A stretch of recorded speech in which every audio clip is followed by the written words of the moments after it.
January 24th, 2023. I'm working on the last two allegorical sea monsters here. Looking at the largest of the two, there's a small one up there.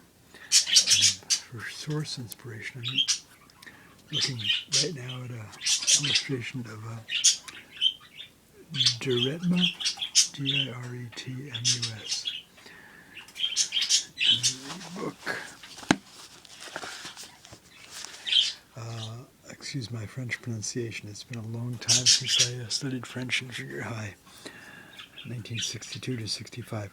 La structure et la biologie des poissons par Roux, published 1930 in France. All right. Particularly ugly looking fish here.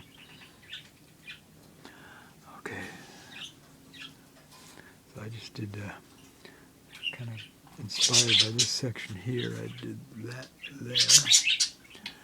And looking at a section like this here to draw this there. All right, to be continued. I decided to do the largest one. Decided to do the larger one entirely in black and white.